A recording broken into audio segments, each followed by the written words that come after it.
وبرکاتہ۔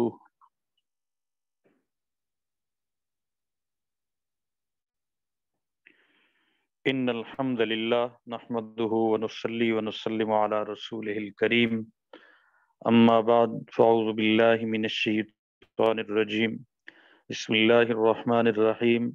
فإن آمنوا بمثل ما آمنتم به فقد اهتدوا وإن تولوا فإنما هم في شقاق فسيكفيكهم الله وهو السميع العليم۔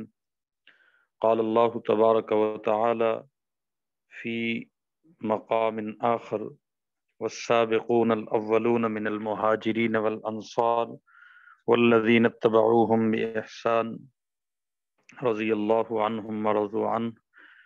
قال النبي صلى الله عليه وسلم إن الله اختارني واختار لي أصحابي۔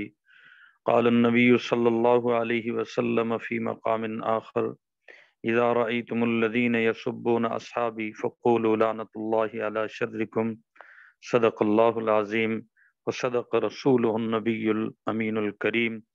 اللہم صل وسلم وبارک علی سیدنا و مولانا محمد کما تحب و ترضى عدد ما تحب و ترضى۔ میری آواز آ رہی ہے تو یس لکھ دیں، اگر میری آواز نہیں آ رہی تو نو لکھ دیں۔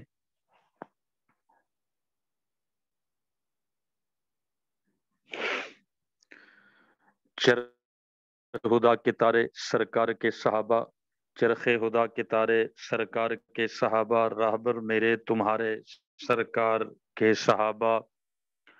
جب دور اولی میں تھا دین مشکلوں میں، اس کے بنے سہارے سرکار کے صحابہ۔ اصحاب کو تھے پیارے سرکار اپنی جان سے، ہوں کیوں نہ ہم کو پیارے سرکار کے صحابہ۔ تھوڑا سا ستو پی کر دو ایک کھجوریں کھا کر کرتے رہے گزارے سرکار کے صحابہ۔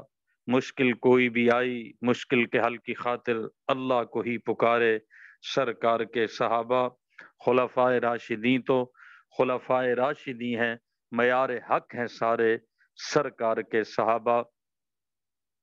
آپ کی تعلیمات بنائے اسلام اکیڈمی کے تحت اس عظیم الشان پروگرام اور کورس میں ایک عظیم اور دل نشیں انداز اور عنوان پہ گفتگو کرنے کے لیے حاضری کا موقع ملا ہے۔ یاد رکھیں اللہ رب العالمین کی ذات برحق ہے، رحمت للعالمین کی ذات گرامی برحق ہے، حضور کی ختم نبوت برحق ہے، قرآن مجید برحق ہے، ہمارا پورے کا پورا دین اسلام اس کا ایک ایک حکم برحق ہے۔ جب اللہ برحق ہے، رسول برحق، ختم نبوت کا عقیدہ برحق، قرآن برحق، دین اسلام شریعت ایمان سب برحق ہیں، تو پھر اس سارے کے سارے کو پہنچانے والے صحابہ کیوں برحق نہیں ہیں؟ یاد رکھیں اللہ کا پورا دین، اس کی کلیات ہوں یا جزیات ہوں، یہ امت تک پہنچی ہیں صحابہ کرام رضوان اللہ تعالی علی مجمعین کے ذریعے، وہ پورے دین کے گواہ ہیں۔ رب العالمین نے ان کو قرآن مجید میں براہ راست خطاب فرمایا ہے، رحمت کائنات صلی اللہ علیہ وسلم نے براہ راست ان کی تربیت فرمائی ہے۔ آپ صلی اللہ علیہ وسلم کی براہ راست ان کو صحبت حاصل ہوئی ہے، وہ ختم نبوت کے عینی گواہ ہیں۔ صحابہ کرام رضوان اللہ تعالی علی مجمعین کو رب العالمین نے قرآن مجید میں امت کہہ کر خطاب کیا ہے۔ میں اور آپ امت ہیں صحابہ کرام کے واسطے سے، ہم بالواسطہ ہیں، وہ بلا واسطہ امت ہیں۔ اللہ رب العالمین نے قرآن مجید میں جہاں امت کا لفظ ذکر کیا ہے وہاں خطاب صحابہ کو ہے، اولین خدا کے قرآن کے مخاطب صحابہ ہیں۔ فرمایا کنتم خیر امت اخرجت للناس، تم بہترین امت ہو۔ یہ کنتم خطاب کی ضمیر ہے، امتوں وسطا لتکونوا وکذالک جعلناکم امتوں وسطا لتکونوا، یہ بھی خطاب کا صیغہ ہے، اور وَكَذَلِكَ جَعَلْنَاكُمْ أُمَّةً وَسَطًا لِتَكُونُوا شُهَدَاءَ عَلَى النَّاسِ، خطاب کی ضمیر، خطاب کا صیغہ، وَلْتَكُن مِّنكُمْ أُمَّةٌ، یہ تین جگہ پہ امت کا ذکر کیا رب العالمین نے، اور تینوں جگہ براہ راست صحابہ کو خطاب کر کے رب نے امت کہا ہے۔ بعد والے امت میں شامل ہیں بواسطہ صحابہ، صحابہ کرام رضوان اللہ تعالی علیہ مجمعین کے راستے اور ان کی غلامی اور ان کی اتباع کے ذریعے امت میں شامل ہے۔ یہ کیسے ہو سکتا ہے کہ خدا کا پورا دین سچا ہو اور اس دین کے پہنچانے والے گواہ اس درجے کے مضبوط نہ ہو؟ ہمارا ایمان اور عقیدہ ہے جیسے یہ مقدمہ مضبوط اور سچا ہے، ایسے ہی اس مقدمے کے گواہ صحابہ کرام رضوان اللہ تعالی علیہ مجمعین مضبوط اور سچے ہیں۔ آپ اس سے اندازہ لگائیں کہ صحابہ وہ ہے کہ جن کا نصاب کتاب اللہ ہے، جن کا مدرسہ کبھی بیت اللہ ہے تو کبھی صفہ ہے، جن کا استاد خود کملی والا جناب رسول اللہ صلی اللہ علیہ وسلم ہے، اور جن کا ممتحن امتحان لینے والا خود اللہ ہے، اور جن کا امتحان رضی اللہ ہے، جو خدا کا انتخاب ٹھہرے رب العالمین نے اپنے آخری پیغمبر، نبیوں کے امام، نبیوں کے سردار کے لیے جس جماعت کو چنا ہے، ان کی سعادت، ان کی عظمت کے کیا کہنے، یہ انہی کا مقدر تھا جو رب العالمین نے ان کو نصیب کیا ہے۔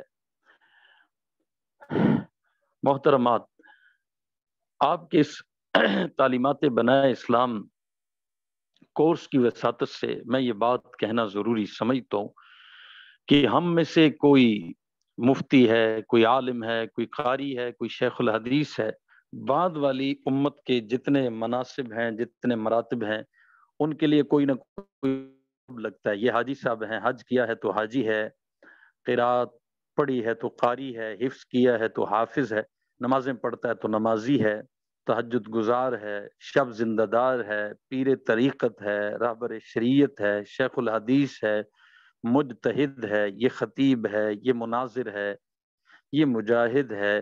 یہ سارے القاب دین کے مختلف شعبوں میں کام کرنے والوں کو ان کی حیثیت اور ان کی اہمیت کے پیش نظر دیے جاتے ہیں۔ یہ جامع المعقولات ہے، یہ جامع المنقولات ہے، یہ شیخ التفسیر ہے، یہ شیخ الادب ہے، یہ شیخ المنطق ہے، یہ استاذ الحدیث ہے، یہ امام صاحب ہیں، یہ خطیب صاحب ہیں، یہ مناظر صاحب ہیں۔ جتنے دین کے شعبے ان میں کام کرنے والوں کے الگ الگ القاب ہیں، لیکن سوچنے کی بات یہ ہے کہ صحابہ کرام رضوان اللہ تعالی علیہ مجمعین کے ناموں میں سے کسی کے نام کے ساتھ آپ کو پیر طریقت، رہبر شریعت یا محدث یا استاذ الحدیث یا فقی یا مفتی یا امام یا خطیب یا مناظر نہیں ملے گا۔ اس کی وجہ یہ ہے کہ یہ سارے لقب چھوٹے ہیں، نسبت صحابیت ان سب سے اونچی ہے۔ جب صحابی بن گیا، اب یہ ساری چھوٹی نسبتیں اس کے ضمن میں ویسے ہی آ گئی، بلکہ میں کہا کرتا ہوں کہ یہ ساری چھوٹی نسبتیں اور سارے چھوٹے منصب صحابی کی غلامی کی صورت میں لوگوں کو ملا کرتے ہیں۔ یہ ان کے قدموں کی دھول سے ان سارے مناصب اور ان سارے مراتب اور ان سارے عہدوں کی نسبت ہے۔ اس لیے یاد رکھنے کی بات یہ ہے کہ صحابی صحابی ہے، اور جیسے نبوت کا دروازہ بند ہے ایسے ہی صحابیت کا دروازہ بھی بند ہے۔ اللہ نے حضور کے بعد نبی کوئی نہیں بھیجنا، تو نبی کی صحبت جن کو ملتی ہے وہ صحابہ کیسے ہو سکتے ہیں؟ اس لیے نبوت بھی ختم اور صحابیت کا رتبہ بھی ختم۔ اور یہ یاد رکھیں کہ جیسے نبی کسب سے نہیں بنتا، اپنی محنت سے نبی نہیں بنتا، خدا کے چناؤ سے نبی بنتا ہے۔ یاد رکھیں نسبت صحابیت بھی خدا کے چناؤ سے ملتی ہے، یہ کسبی عہدہ نہیں ہے، یہ وہبی منصب ہے۔ اور جب وہبی منصب ہے تو پھر وہبی منصب پہ اعتراض نہیں کیے جاتے، وہبی منصب کو مانا جاتا ہے، اس پہ انگلی اٹھائی نہیں جاتی، اس لیے کہ جس کو خدا چنے اس پر اعتراض کرنا یہ خدا کے چناؤ پہ اعتراض ہوتا ہے، یہ خدا کے انتخاب پہ اعتراض ہوتا ہے۔ صحابہ کرام رضوان اللہ تعالی علیہ مجمعین کو حضور کی صحبت میں خدا نے بھیجا ہے، اللہ رب العالمین نے ان کا انتخاب کیا ہے، ان میں قابلیت تھی، ان میں صلاحیت تھی، کوئی کہاں سے، کوئی کس قبیلے سے، کوئی کس علاقے سے، کوئی کس خاندان سے، کوئی کس زبان سے، لیکن حضور صلی اللہ علیہ وسلم کی صحبت کے قابل یہ لوگ تھے۔ رب نے یہ ہیرے سارے حضور کو عطا کر دیے۔ وہ کسی نے مثال دی کہ اگر مکانتیس کے گرد لوہے کے ٹکڑے آپ رکھیں، فولاد کے ٹکڑے بھی رکھ دیں، مکانتیس کے گرد آپ ریت کے ذرات بھی بکھیر دیں، مٹی اور پتھر کے ذرات بھی بکھیر دیں، لوہے کے ذرات بھی بکھیر دیں، پیتل چاندی سلور کے ذرات بھی بکھیر دیں، لیکن مکانتیس سے صرف لوہے کے ذرات چمٹیں گے، باقی رہ جائیں گے، اس لیے کہ ان میں چمٹنے کی صلاحیت ہے۔ یاد رکھیں حضور اکرم صلی اللہ علیہ وسلم کا قرب اور آپ کی صحبت پانے کی صلاحیت تھی تو بلال حبشہ سے آ گئے، سلمان فارس سے آ گئے، حضرت صہیب روم سے آ گئے، حضرت سیدنا ابو بکر صدیق اور حضرت سیدنا فاروق اعظم یہ مختلف قبیلوں سے آگے، حضرت عثمان رضی اللہ تعالی عنہ بنو امیہ سے آگے، کوئی بنو تیم سے آیا، کوئی بنو عدی سے آیا، کوئی کہاں سے، کوئی مدینہ سے، کوئی مکہ سے، جنہوں نے جڑنا تھا وہ دور دور سے آ کر جڑ گئے، اور جن کے مقدر میں یہ چیز نہیں تھی وہ سگا چچا ہو کر جہنم کا ایندھن بن گیا۔ قرآن کہتا ہے تبت یدا ابی لہب، لیکن اس کو نسبت صحابیت نہ مل سکی۔ اس لیے یہ خدا کا چناؤ ہے، اور خدا کے چناؤ کو من و ان مانا جاتا ہے، اس پہ اعتراض نہیں کیا جاتا، اس پہ انگلی نہیں اٹھائی جاتی۔ اس لیے یہ یاد رکھیں صحابہ کرام رضوان اللہ تعالی علی مجمعین کو جب چنا خود خدا نے ہے، تو پھر اللہ رب العالمین نے قرآن مجید کے اندر آخری اپنی لا ریب بے عیب کتاب کے اندر ان کی تعریف اور ان کی توصیف بھی اسی انداز سے کی ہے، اور ان کے دشمن کی خبر بھی اسی انداز سے لی ہے، کیونکہ صحابہ رب کا چناؤ ہیں۔ پورے کا پورا قرآن الحمد کی الف سے لے کر والناس کی سین تک یہ صحابہ رسول کی مدحت کی گواہی دے رہا ہے۔ آپ دیکھیں کہ اللہ رب العالمین نے قرآن مجید کو پڑھ کر بھیجا ہے، پڑھ کر جبریل امین کو دیا، جبریل امین نے پڑھ کر میرے اور آپ کے پیارے آقا کو دیا، آقا دو عالم صلی اللہ علیہ وسلم سے صحابہ نے پڑھا، اور حضور نے صحابہ کو پڑھایا بھی ہے، یہ قرآن حضور نے صحابہ سے لکھوایا بھی ہے۔ تو امت کو جو لکھا ہوا قرآن ملا ہے یہ صحابہ کے صدقے اور صحابہ کے واسطے سے ملا ہے۔ اب اگر صحابہ پہ جرح کی جائے گی تو قرآن کی صداقت خود خطرے میں پڑ جاتی ہے۔ قرآن کی صداقت پہ ایمان نہیں لایا جا سکتا جب تک کہ صحابہ کو نہ مانا جائے، اس لیے کہ قرآن لکھ کے دینے والے صحابہ ہیں۔ ہم اللہ کے کلام کو بھی مانتے ہیں، اور کلام سے آگے کتاب بنانے والے کون ہیں؟ صحابہ کرام رضوان اللہ تعالی علی مجمعین ہیں۔ یہی وجہ ہے کہ سورۃ البقرہ کی پہلی آیت کریمہ الف لام میم کے بعد وہ کیا ہے؟ ذالک الکتاب لا ریب فیہ۔ تو سوال پیدا ہوتا ہے، مفسرین نے یہاں پر بات کی اور نکات لکھے ہیں، وہ فرماتے ہیں کہ یہاں سوال یہ پیدا ہوتا ہے کہ ذالک الکتاب لا ریب فیہ اللہ رب العالمین نے فرمایا، جبکہ اللہ نے قرآن کو کلام کی صورت میں بھیجا تھا، جب کلام کی صورت میں بھیجا تھا تو فرمانا چاہیے تھا ذالک الکلام لا ریب فیہ، اس لیے کہ کلام کلام ہوتا ہے اور کتاب کتاب ہوتی ہے، خطاب اور چیز ہوتا ہے، تقریر اور چیز ہوتی ہے، تحریر اور چیز ہوتی ہے۔ اللہ اس کو کلام کی صورت میں پڑھ کر بھیج رہے تھے، تقریر کی صورت میں، باتوں کی صورت میں، خطاب کی صورت میں، سپیچ کی صورت میں، گفتگو کی صورت میں۔ اللہ رب العالمین نے یہ قرآن جبریل امین کو دیا، جبریل امین نے پڑھ کر حضور اکرم صلی اللہ علیہ وسلم کو دیا۔ تو اللہ رب العالمین جب بھیج رہے تھے اس وقت فرمانا یہ چاہیے تھا ذالک الکلام لا ریب فیہ، جو کلام میں بھیج رہا ہوں اس کلام میں کوئی شک نہیں۔ قرآن کتاب تو بہت بعد میں بنا ہے، 23 سال کے بعد قرآن کتاب حضرت ابو بکر و عمر کے ہاتھوں سے بنا ہے۔ حضور صحابہ کو رفتہ رفتہ چھوٹے چھوٹے حصوں پہ لکھواتے گئے، جتنا قرآن اترتا تھا اتنے ہی صحابہ سے لکھوا لیتے تھے۔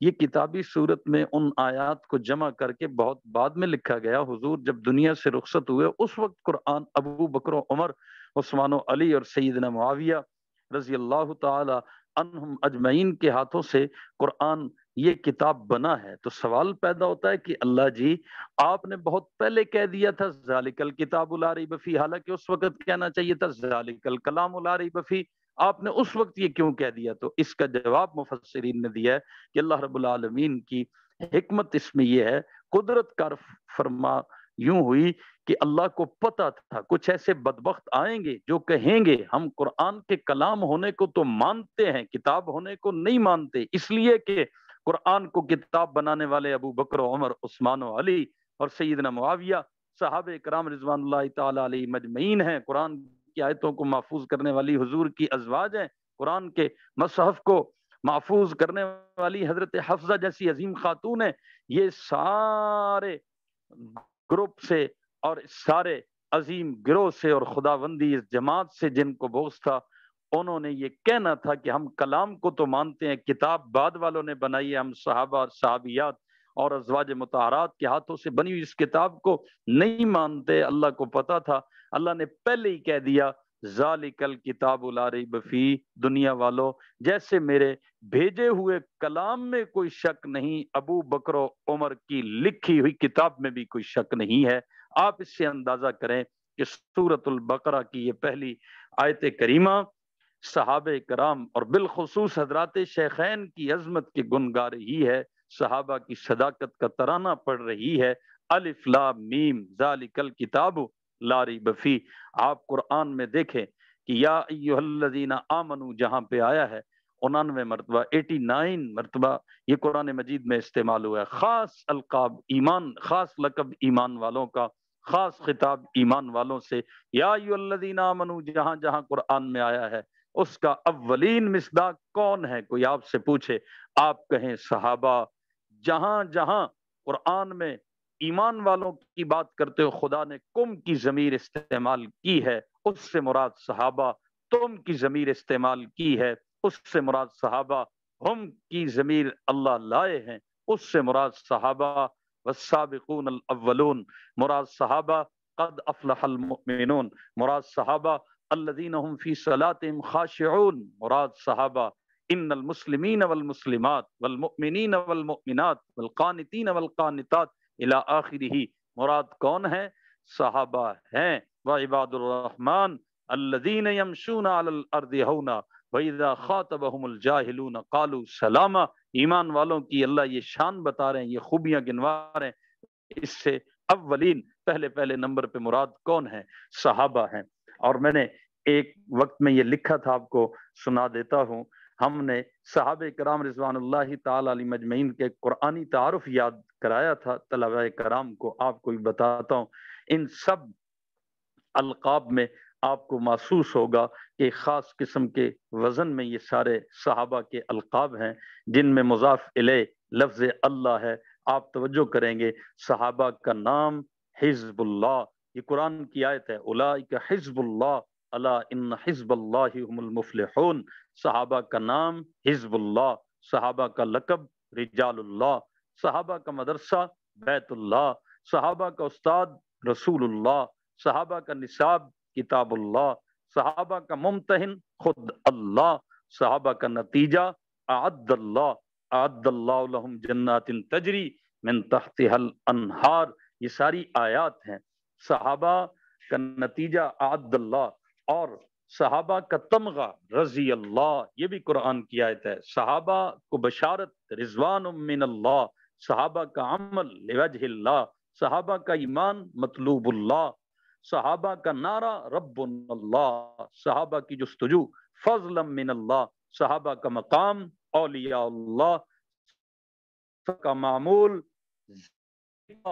اور صحابہ کی دعوت دعوت اللہ، صحابہ کا منشور اسوہ رسول اللہ، صحابہ کی تعمیر مساجد اللہ، صحابہ کی تجارت من اللہ، صحابہ کی سیاحت جہاد فی سبیل اللہ، صحابہ کی قربانی شہادت فی سبیل اللہ، صحابہ کی محافظت لحدود اللہ، صحابہ کی رفاقت محمد الرسول اللہ، صحابہ کی محبت حبا للہ، صحابہ کی خلافت وعد اللہ الذین آمنوا منکم وعملوا الصالحات، صحابہ کی فوج نصر اللہ، صحابہ کی اطوار یبدل اللہ، صحابہ کی لغزش تاب اللہ لقد تاب اللہ علی النبی والمہاجرین والانصار، اور صحابہ کا اکرام لا یحزی اللہ، صحابہ کی مخالفت عذاب اللہ، ماننے والے پہ رحمت اللہ، نہ ماننے والے پہ لعنت اللہ۔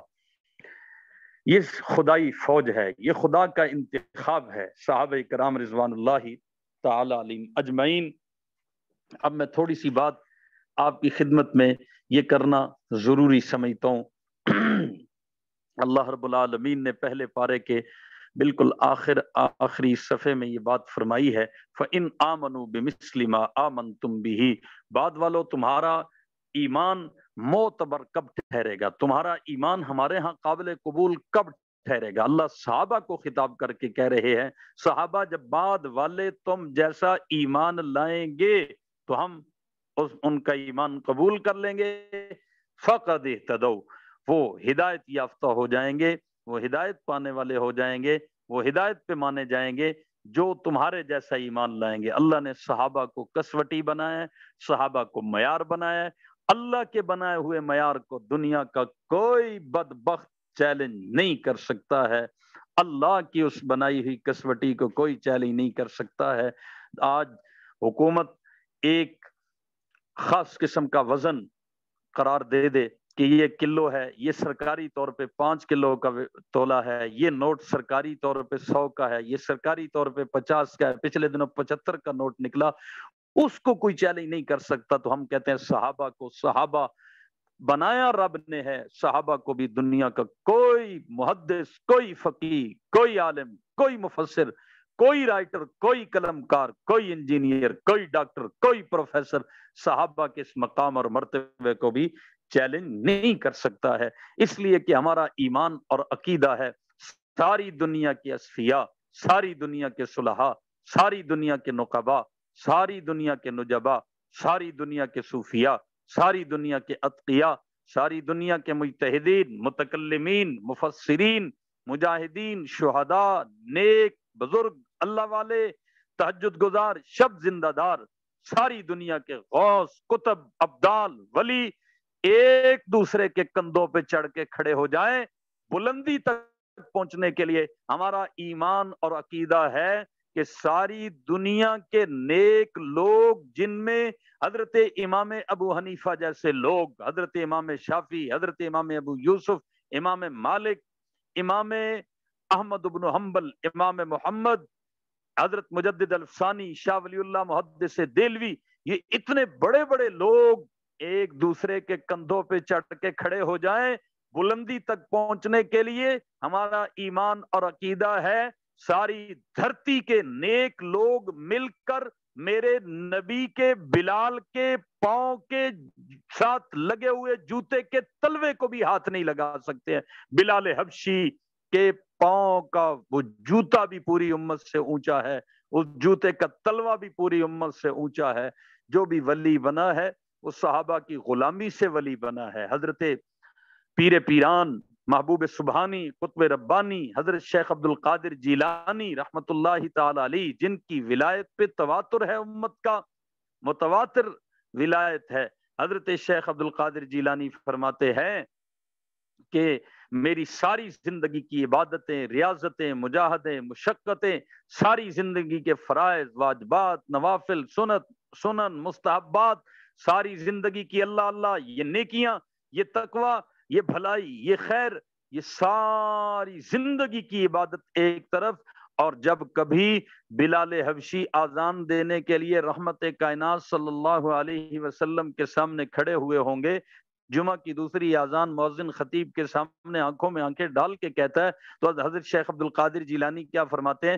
بلال حبشی رضی اللہ تعالی عنہ جب کبھی آذان دینے کے لیے کھڑے ہوئے ہوں گے، حضور کی آنکھوں میں بلال حبشی کی تصویر، سبحان اللہ، اور بلال حبشی کی آنکھوں میں حضور کی تصویر، سبحان اللہ، حضور کی آنکھوں میں بلال حبشی اور بلال حبشی کی آنکھوں میں حضور کی تصویر، سبحان اللہ۔ حضور فرمائیں یہ جو حضور اکرم صلی اللہ علیہ وسلم کا بلال حبشی کی آنکھوں میں اس طرح آ جانا ہے اور بلال کا حضور کی آنکھوں میں اس طرح سما جانا ہے، فرمایا میری ساری زندگی کی عبادتیں اس بلال حبشی کا ایک دفعہ نگاہوں کا مصطفیٰ کی نگاہوں سے ٹکرا جانا، اس پہ میں اپنا سب کچھ قربان کر دوں، تب بھی سودا سستا ہے، مہنگا نہیں ہے۔ حضرت سیدنا شیخ عبد القادر جیلانی فرماتے ہیں مجھے پتا چلے کسی راستے سے صحابی نے گزرنا ہے، فرمایا میں بیٹھ جاؤں صحابی کے گزرنے کے انتظار میں۔ کسی نے پوچھا آپ کیا کریں گے؟ فرمایا میں صرف انتظار میں بیٹھا رہوں گا، جس راستے سے صحابی نے سواری پہ بیٹھ کے گزرنا ہے، کسی گھوڑے پہ بیٹھ کے صحابی جب وہاں سے گزریں گے، میں انتظار میں دن اور راتیں گزار دوں، بیٹھا رہوں، ملنے کے لیے نہیں، ملنا تو بہت دور کی بات ہے۔ حضرت شیخ عبد القادر جیلانی فرماتے ہیں میں صرف اس لیے بیٹھا رہوں، یہ سعادت حاصل کرنے کے لیے کہ جب صحابی کی سواری وہاں سے گزرے گی جس پہ صحابی رسول سوار ہوں گے، فرمایا کہ سواری زمین پہ قدم مارے گی، جو خاک اڑے گی وہ عبد القادر کے جسم پہ آ جائے، عبد القادر صحابی کے اس گھوڑے کے تلووں سے اٹھی ہوئی خاک کو بھی اپنے لیے جنت کا سرٹیفکیٹ سمجھتا ہے۔ یہ ہے اولیاء کرام، صحابہ کے جو غلام تھے ہمارے وہ امام بنے ہیں۔ آج بھی ہم یہی کہتے ہیں صحابہ کا جو غلام ہے ہمارا وہ امام ہے۔ آج کے دور کا ایک بہت بڑا فتنہ یہ ہے کہ احترام صحابہ کو چیلنج کیا جا رہا ہے، کہیں معاذ اللہ صحابہ کی تکفیر کا دروازہ کھلا ہوا ہے، کہیں تنقید کو جائز قرار دیا جا رہا ہے۔ ضرورت ہے اور بہت سخت ضرورت ہے کہ کتاب اللہ اور سنت رسول اللہ اور تاریخی حقائق اور شواہد کی روشنی میں فیصلہ کن جوابات دیے جائیں، اور صحابہ کرام رضوان اللہ تعالی علیہم اجمعین کے حوالے سے کوئی کمپرومائز، کوئی سمجھوتا، کوئی نرمی وہ نہ کی جائے، اور کسی طرح کا صحابہ رسول کے حوالے سے تبرہ، گستاخی، تنقید، تنقیص برداشت نہ کی جائے، اس لیے کہ انہوں نے جب دین پہنچانے میں کوئی کسر نہیں چھوڑی ہے، کوئی گنجائش نہیں چھوڑی ہے، حضور پر اپنا سب کچھ لٹانے میں کچھ بچا کے نہیں رکھا ہے، تو ہمیں بھی اصحاب رسول کی عزت و ناموس اور ان کی حرمت کے لیے اپنا کچھ بچا کے نہیں رکھنا ہے۔ رحمت کائنات صلی اللہ علیہ وسلم نے ارشاد فرمایا اذا رأیتم الذین یسبون اصحابی، جب تم کسی کو دیکھو کہ وہ میرے صحابہ کی عیب جوئی کرتا پھرتا ہے تو کہہ دو لعنت اللہ علی شرکم، تیرے شر پہ خدا کی لعنت ہے، صحابہ پہ خدا کی رحمت ہے، تیرے شر پہ خدا کی مار اور پھٹکار ہے۔ اس لیے یہ آپ کی خوش نصیبی ہے کہ آپ اس جیسے پروگرامات میں ذوق اور شوق سے، توجہ اور محبت سے شرکت کرتے ہیں۔ یاد رکھ لیں حدیث پاک میں آتا ہے جو میں آپ کی خدمت میں عرض کرنے لگا ہوں، فرمایا کہ قیامت کے دن محشر میں لوگوں کو جمع کیا جائے گا، یجمع الناس غدن فی الموقف ثم یلتقط منهم قصفۃ اصحابی ومبغضوهم فیحشرون الی النار، کنز المال کی روایت ہے۔ محشر کے میدان میں جمع کیا جائے گا لوگوں کو، سب سے پہلے جن کو اٹھا کے جہنم میں پھینکا جائے گا وہ صحابہ پہ تہمتیں لگانے والے ہوں گے، صحابہ کے گستاخوں بدبختوں کو اٹھا کر اچک کر جہنم میں پھینکا جائے گا۔ میں کہا کرتا ہوں صحابہ جنت میں سب سے پہلے جانے والے، والسابقون الاولون خدا نے قرآن میں کہہ دیا، اور اللہ رب العالمین نے ایک اور مقام پر ارشاد فرمایا کہ پہلے تو پہلے ہیں، الاولون فالاولون، پہلے تو پہلے ہیں، جو پہلے ایمان لائے جنت میں بھی وہ پہلے ہیں۔ اور یاد رکھیں صحابہ نے جنت میں بغیر حساب کتاب کے جانا ہے، باقی ہر ایک گزر کے جائے گا، عمل کو تلوا کر، عمل کی جانچ اور پڑتال کے اس مرحلے سے گزر کے جائے گا۔ صحابی نے جنت میں عمل کی وجہ سے جانا ہی نہیں ہے، صحابی نے اپنی نسبت صحابیت کی وجہ سے جانا ہے۔ یاد رکھیں سب کو جنت کی تلاش ہے، اور ہمارا ایمان اور عقیدہ ہے جنت کو صحابہ کی تلاش ہے، اس لیے کہ جنت میں آخری نعمت جو خدا نے عطا کرنی ہے، حدیث پاک میں آتا ہے اللہ جنتیوں سے پوچھیں گے جب سب کچھ انہیں مل چکا ہوگا، جنتیوں مجھ سے راضی ہو، ناراض تو نہیں ہو؟ جنتی کہیں گے اللہ جی ہم راضی ہیں، سب کچھ تو مل چکا۔ اللہ فرمائیں گے ایک نعمت ابھی باقی ہے، اس لیے میں نے پوچھا ہے کہ ناراض تو نہیں ہو؟ جنتی کہیں گے اللہ جی سب کچھ مل تو چکا۔ اللہ فرمائیں گے وہ نعمت باقی ہے، وہ میں تمہیں دینے لگا ہوں۔ جنتی اب مشتاق ہو جائیں گے، ذوق محبت میں آ جائیں گے، اللہ جنتیوں کو کہیں گے اکٹھے ہو جاؤ میں نعمت دینے لگا ہوں۔ جنتی حیران ہے کہ سب کچھ تو مل چکا، آخر میں کون سی نعمت باقی ہے؟ اللہ فرمائیں گے دیکھو تو صحیح، وہ نعمت آئے گی تو سب پہ چھا جائے گی. اللہ سب کو اکٹھا کر کے فرمائیں گے جنتیوں وہ نعمت میں تمہیں عطا کر رہا ہوں. جنتی توجہ کر رہے ہیں, اللہ فرمائیں گے سنو وہ نعمت میری جو سب پہ چھا جانے والی ہے. وہ نعمت یہ ہے کہ جنتیوں پہلے تم اس سے راضی تھے, ابھی میں رب اعلان رضا کر رہا ہوں کہ میں تم سے راضی ہوں. جنت میں یہ نعمت جنتیوں کو آخر میں ملنی ہے, اور یہی نعمت اللہ نے مرنے سے پہلے دنیا میں ہر صحابی کو نقد عطا کر دی ہے. سبحان اللہ. اس سے اندازہ لگائیں کہ مقام صحابہ کیا ہے. یہی وجہ ہے کہ میں نے آپ کی خدمت میں عرض کیا صحابی نے جنت میں کسی عمل کی وجہ سے نہیں جانا, اور صحابی نے حساب کتاب کے معاملے سے نہیں گزرنا. صحابی نے بلا حساب نسبت صحابیت کی وجہ سے جنت میں جانا ہے. جب صحابی نے جنت میں جانا نسبت کی وجہ سے ہے تو صحابی کے عمل سے وہاں بحث نہیں ہے تو یہاں بحث کیوں ہو.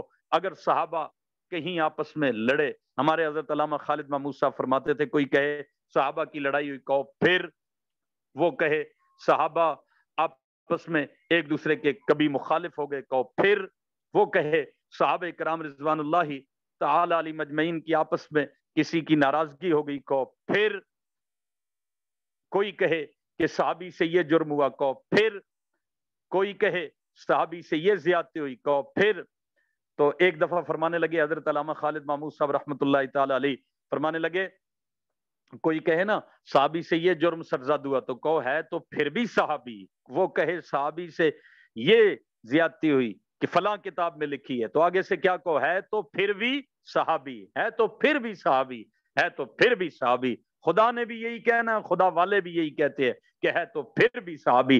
صحابہ نے جنت میں جانا ہے نسبت صحابیت کی وجہ سے, اس لیے صحابہ جنت کے مہمان خصوصی ہے.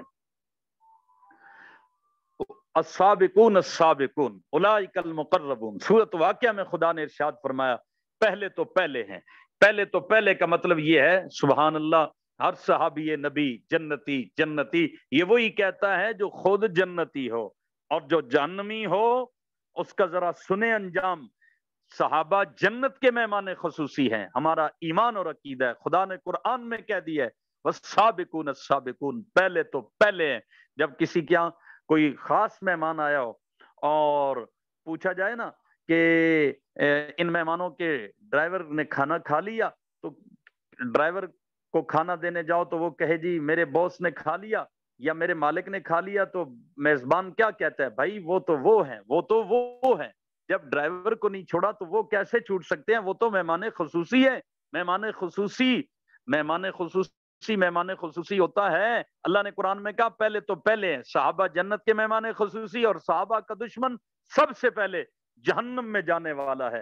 اور میں کہا کرتا ہوں مہمان خصوصی کے ساتھ کچھ پروٹوکول بھی ہوتا ہے. کسی کے گھر میں ایم این اے آ جائے, علاقے کا ایم پی اے آ جائے, وزیر اعظم آ جائے, تو وہ کھانا ایک دو بندوں کا تو نہیں پکائے گا نا, 400-500 بندے کا کھانا وہ پکائے گا. پوری بارات سے بڑھ کر کھانا وہ دے گا. کسی شادی حال میں دعوت کرے گا کہ میرے گھر میں M N A M P A آ رہا ہے, تو مہمان خصوصی کے ساتھ پروٹوکول ہوتا ہے. صحابہ نے جنت میں جانا ہے نسبت صحابیت کی وجہ سے, اور ہم صحابہ کے غلاموں نے اور صحابہ کی نوکرانیوں نے انشاءاللہ جنت میں جانا ہے صحابہ کے پروٹوکول میں. انشاءاللہ صحابہ کی اسی نوکری, صحابہ کی ورکری, صحابہ کی چاکری, صحابہ کی پکی سچی غلامی میں انشاءاللہ ہم نے جنت میں جانا ہے. اور ایک حدیث پاک جو کنز المال کی ہے, فرمایا کل الناس یرجو النجات یوم القیامہ الا من صبا صحابی. ہر بندہ قیامت کے دن نجات کی امید رکھے, بخشش کی امید رکھے, لیکن صحابہ پہ بھونکنے والا وہاں بخشش کی قطعاً امید نہ رکھے. اس لیے کہ اصحاب رسول خدا کا انتخاب ہے, خدا نے ان کو چنا ہے, اور جب رب نے ان کو رضی اللہ عنہ کہا ہے تو عارضی نہیں کہا, ابدی ہمیشہ ہمیشہ کے لیے کہا ہے. رب نے جیسے اپنے محبوب کا ذکر سابقہ کتابوں میں کیا تھا, اپنے محبوب کے صحابہ کا ذکر بھی کیا. رب نے اصحاب رسول کو اسی وقت جنتی کہہ دیا, اسی وقت.